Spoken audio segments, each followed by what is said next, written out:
Ultima 1, the first age of darkness. The adventure, fellowship, and professions.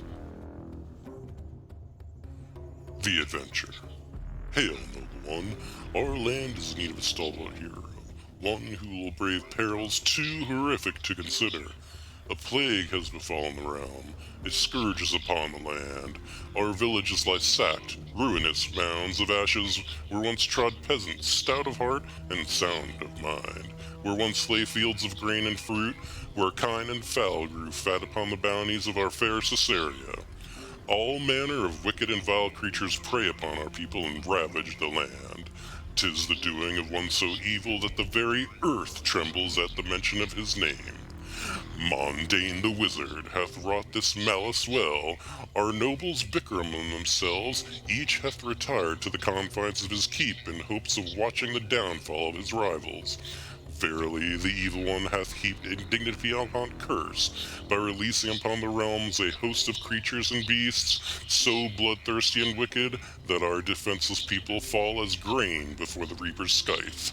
These denizens of the underworld hold sway over all that can be surveyed, save for the strongholds of the nobles besotted with their own ambition. Nowhere in our once peaceful country may a traveler find safe passage or lodging, save in the keeps of the self-proclaimed kings, and they demand hard labors for their indulgences. Only the young Lord British remains steadfast in the vision of a peaceful and united Caesarea. In his castle, his town, the pure of heart will find an ally and replenishment for the needs of one who hath chosen to fight for the realm. Aid us in the ridding of our land of the scourge that has befallen us, O noble one. We beseech thee, for without thine aid we shall surely perish before the onslaught of the maleficent necromancer. Slay evil Mondane.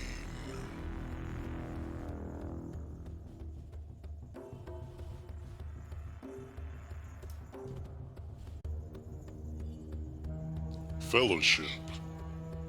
The lands of Caesarea are populated by a diversity of races as varied as the elements, from the tiniest bobbit to the most towering human. Our folk show a strength of character unknown in other parts of the world.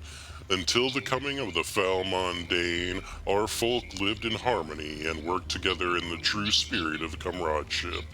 The principal inhabitants of Caesarea are human. Endowed with a natural intellect higher than any other race, the humans are the backbone of Caesarean society. Found in all walks of life, they are strong of body and of unexcelled spirit. Elf. Shorter than their human counterparts by the span of 3 hands, the elves of Caesarea are slight of build and swift of movement. Their superior natural agility makes them excellent musicians and clever thieves. At home amongst the trees of the deepest forest, or in the alleyways of the capital, the Caesarean elf makes a stalwart companion and a relentless foe. Dwarf. Mountain folk and legendary miners, the dwarves of Caesarea stand but half a human's height, yet often outweigh slender elves. They are matchless in courage and possess an inordinate endowment of natural strength. Never accept the Caesarean dwarf's challenge to wrestle for drinks in a tavern, unless thy supply of gold be endless and thy generosity ample.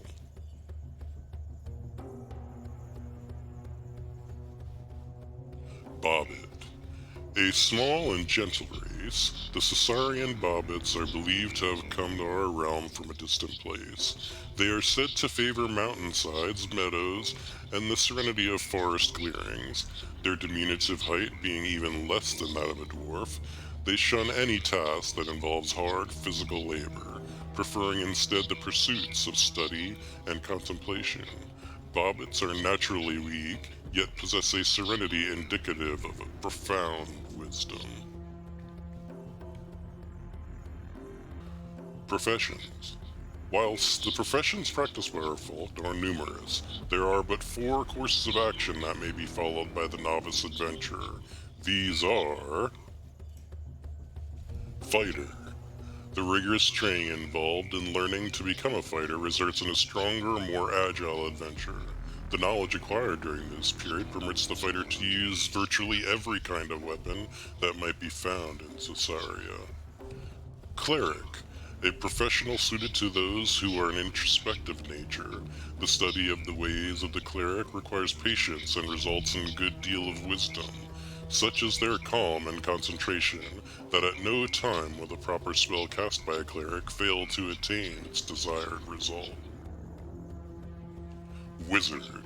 To become a wizard in our realm, one must study long and diligently, poring over ancient writings and dusty tomes. Mastery of the arcane arts comes not easily, yet such training hones the intellect to a superior edge. The fruits of the long years of discipline are deemed to be worth the effort, however, for only the wizard may purchase the necessary supplies for the casting of more powerful enchantments. Thief. While not a profession held in the highest esteem among those charged with maintaining the public order, thieving is a trade that often serves the adventurer well. Many of the explorer's finds are guarded by clever and devious traps that require nimble fingers and a dexterous hand.